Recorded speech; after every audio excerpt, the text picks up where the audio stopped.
যে কিছু কিছু ক্ষেত্ৰত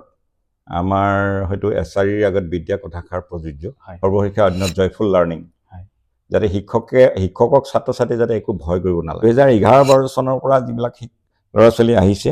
আৰু 2011-12 চনৰ আগলৈকে যিবিলাক ল'ৰা ছোৱালী আহিছে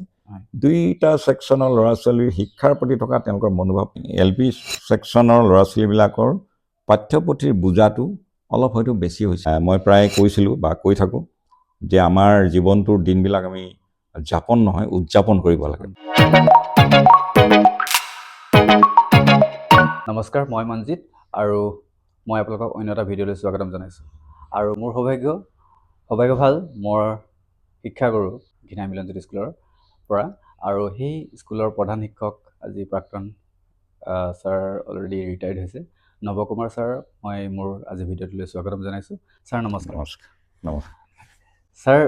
মোৰ সৌভাগ্য ভাল বহুত দিনৰ পৰা আশা কৰি আছিলোঁ আপোনাক লগ পোৱাৰ মানে ঘৰৰ ওচৰতে যিহেতু তথাপিও মই যিহেতু কৰ্মসূত্ৰে ডিব্ৰুগড়ত থাকোঁ গতিকে আপোনাৰ লগত মানে অলপ বাৰ্তালাপ কৰোঁ বুলি ভাবিছোঁ গতিকে আজি আপোনাৰ ওচৰত আহি উপস্থিত হ'লোঁ প্ৰথমতে আজি মোৰ ইউটিউব চেনেল আৰু ফেচবুক পেজ মনজিত ক্ৰিয়েশ্যনলৈ আপোনাক স্বাগতম জনাইছোঁ ধন্যবাদ ছাৰ মই আজি আপোনাৰ ওচৰলৈ আহিলোঁ অকণমান কথা পাতোঁ বুলি যিহেতু আপোনাৰ লগত মোৰ আনুষ্ঠানিক শিক্ষা মোৰ 6টা বছৰ মই আপোনাৰ লগত অতিক্ৰম কৰিলোঁ আৰু আপুনি শিক্ষা জীৱনৰ আপোনাৰ মানে আমাৰ গাঁওখনত এই সমাজখনৰ লগত বহুত এটা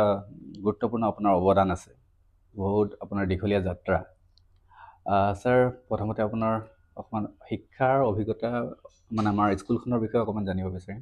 আপোনাৰ ঘিনাই মিলনজ্যোতি স্কুলৰ প্ৰতিষ্ঠা কৰিছিলে আপুনি হয় তো প্ৰকৃততে যদি মই ক'ব বিচাৰোঁ জীৱনত হয়তো শিক্ষক হ'ম বুলি ভবা নাছিলোঁ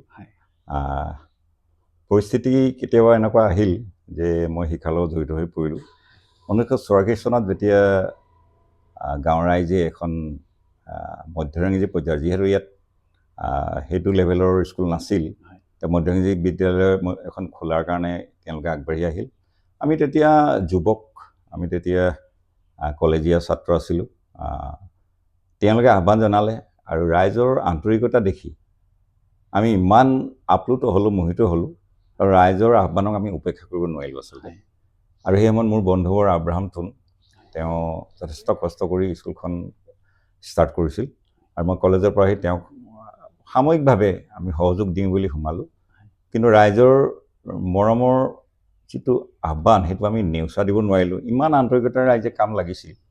গতিকে আমি ভাবিলোঁ যে আমি ইয়াত যদি কিছু যোগদান কৰোঁ অন্ততঃ এইটো পিছপৰা অঞ্চলৰ যিটো নতুন প্ৰজন্ম তেওঁলোকে অন্ততঃ মাধ্যমিক